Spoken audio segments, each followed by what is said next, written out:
Hello everyone. I'll continue the stanza 5 of the poem Ode on a Grecian Urn. This is a very beautiful poem and this poem is written by John Keats.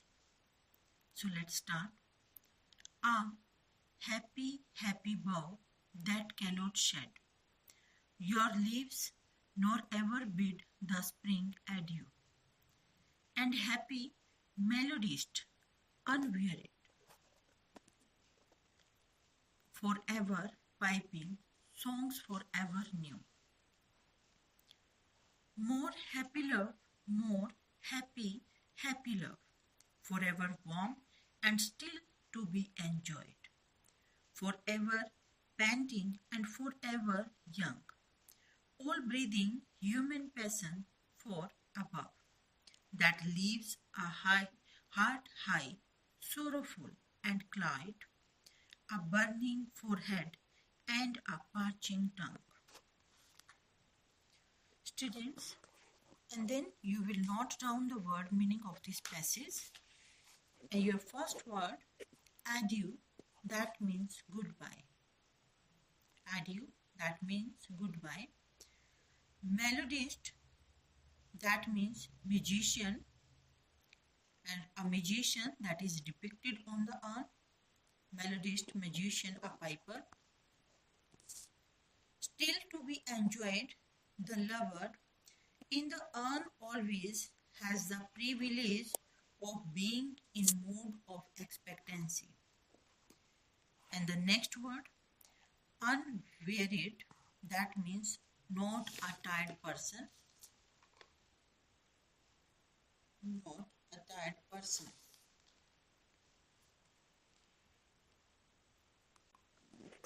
Panting, that means a quick breathing. Cloyed, that means satiate. Satiate, that means to satisfy. Okay, so let's start the stanza. In this stanza, as we know that in this ode, the poet sees a beautiful urn. There are some pictures on this urn. These pictures arise a deep thought in his mind. Actually, the poet wants to see that art is permanent, and whereas human life is transient. In this passage, poet describes the picture of a tree, a piper that means a person, those who played flute, and lovers and their loves. Okay, so let's start the passage. A happy, happy bough that cannot shed. Here is the poet presents the tree depicted on the urn and its branches.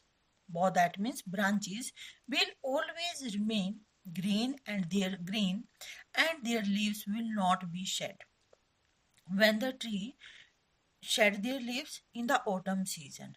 But according to this picture that is depicted on this urn, will always remain green and their leaves will not be shed. It means every time there will be a spring season and autumn season will never come. They will never say farewell to spring. You mentioned here adieu, that means goodbye. It means never say farewell to spring. There is a piper also depicted on this urn. In the next line, and happy melodist, unwearied, forever piping songs forever new.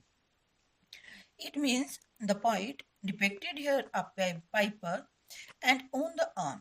And contrary to the piper of real life, the piper will never be tired.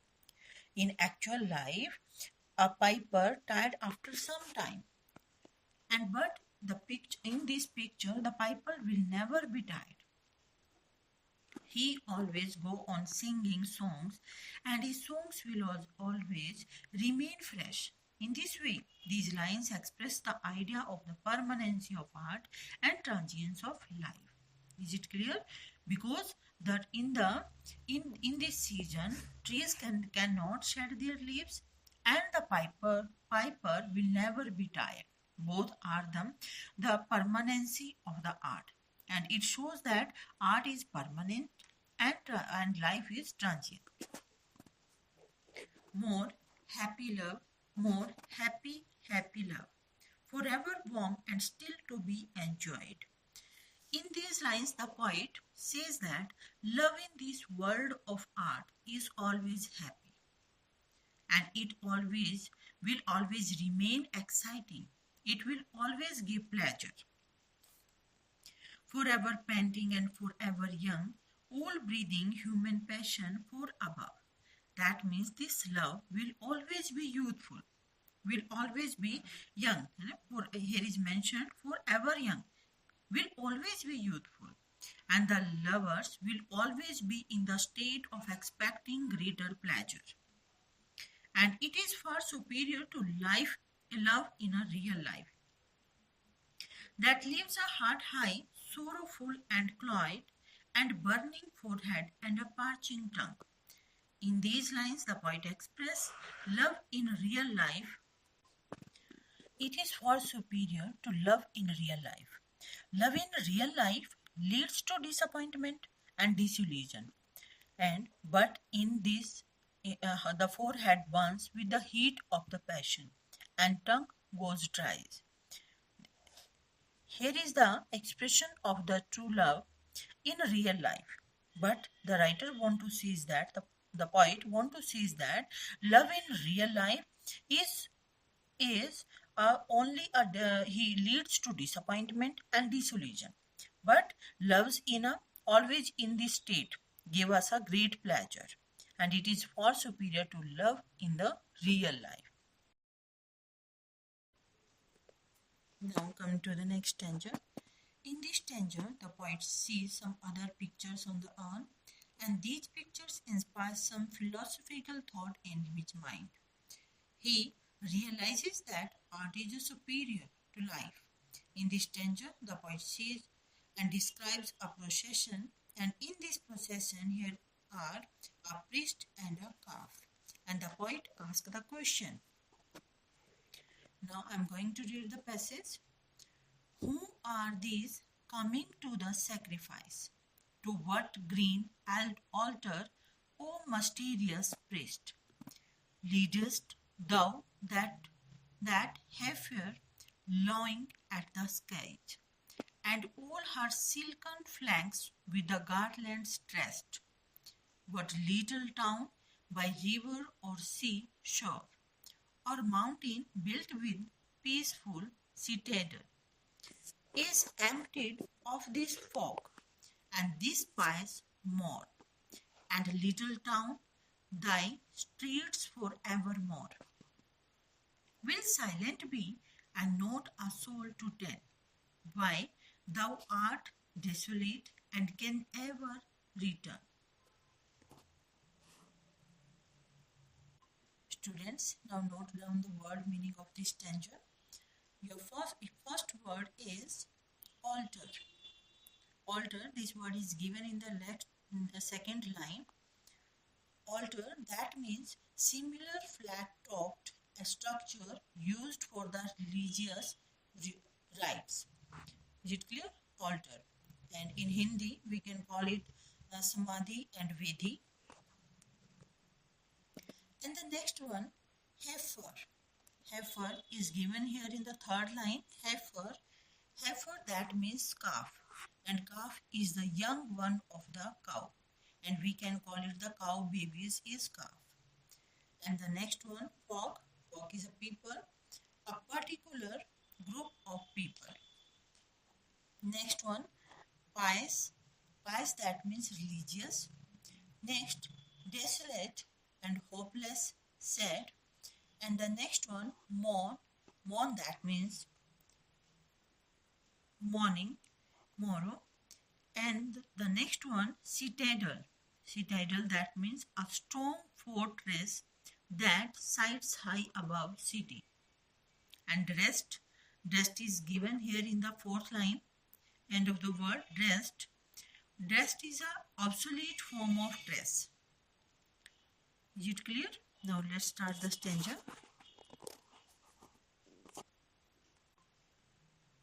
Who are these coming to the sacrifice and to what green altar, O mysterious priest?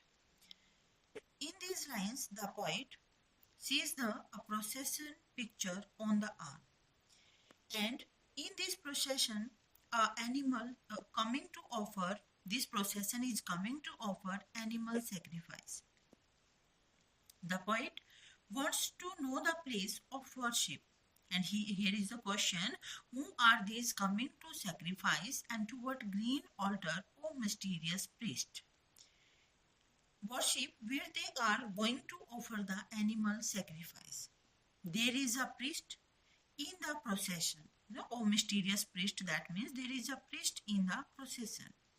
Leadest thou that heifer lowing at the skies? That means this procession is leading a calf for sacrifice. It means they are going to sacrifice a calf, the young ones of the cow. And the calf is decorated with garlands. In these lines you can see this word, and all her silken flanks with garland dressed. It means the calf is decorated with garlands, and the young calf is crying. The young calf is crying, and the poet wonders that the from which town these people in this procession have come. He wants to know that who are the people, those who are coming in the procession for sacrificing the calf.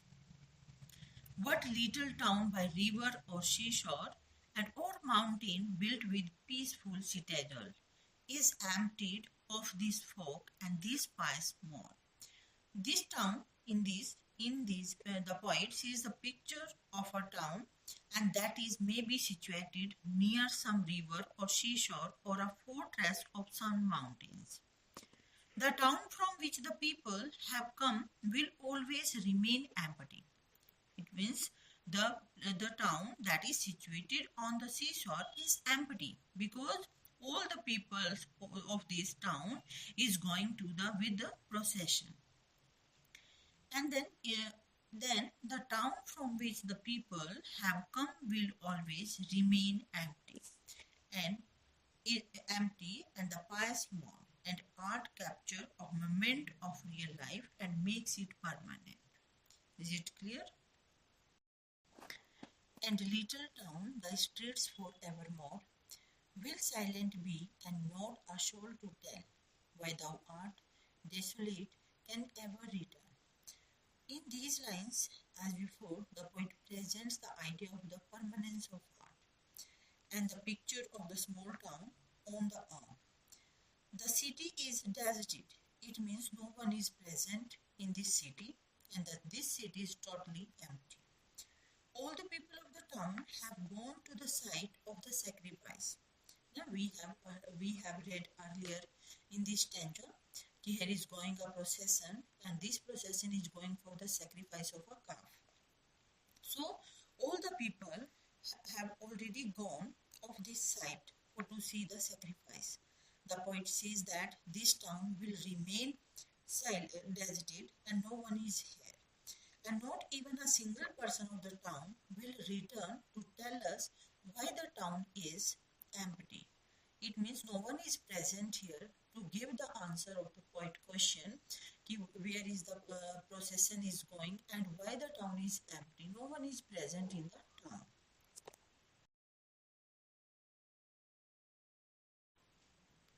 Okay, now come to the next stanza. O Attic shape, fair attitude with braid of marble men and maidens overwrought. With forest branches and the trodden weed, thou silent form dost tease us out of thought, as doth eternity cold pastoral, when old age shall this generation waste. Thou shalt remain in the midst of other woe, than ours a friend to man, and to whom thou sayest, beauty is truth, and truth beauty, that is all. Ye know on earth, and all ye need to know. Okay, student, now note down the word meaning. Attic shape, one type of the shape that is used in Greek, Braid is an archaic word and braid-like decoration. Have you seen in your houses binderwal, and that is the braid that is used for the decoration. And the next one, trodden. Trodden, that means crushed grass, and overwrought, that means excited. And the next one, woe. Woe, that means sufferings. And the next word, pastoral. Pastoral, that means natural. And here is a word mentioned in the line number 8, line number 8, and I'm going to read the line. Then ours a friend to man, and to whom thou sayest. Sayest is an archaic word. Is it clear? Archaic word. And sayest, and sayest is the second person singular, and say is the first form of the simple present tense, and that is the, we can call it the sayest is an archaic word. Now start the explanation.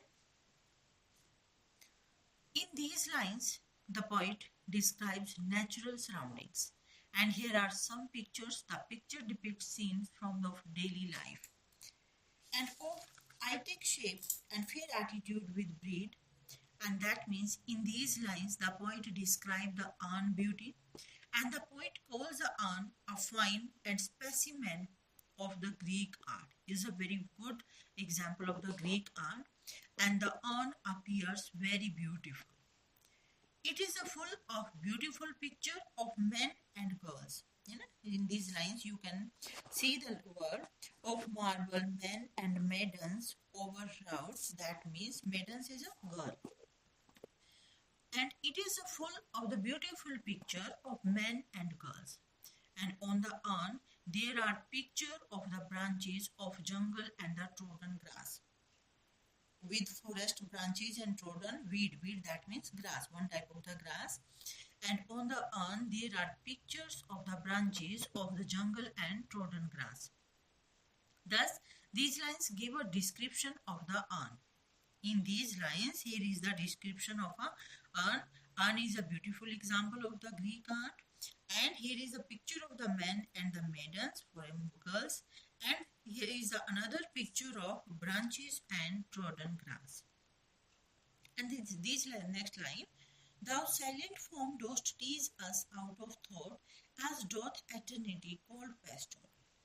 That means the urn takes us away from dull thought into immortal word of art. Immortal word of art, that means this present word, and we can call it the immortal word, because no one is here live.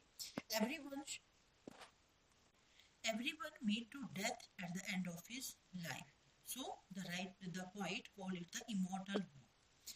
And but the beauty of the urn is immortal, never die, and the worldly earth is mortal, because here is in this mortal world everything meet to the death at the end of his life. It tells us a story of natural surroundings.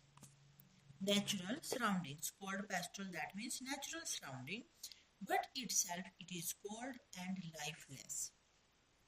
Men will die with the passage of time, but the urn will continue to live.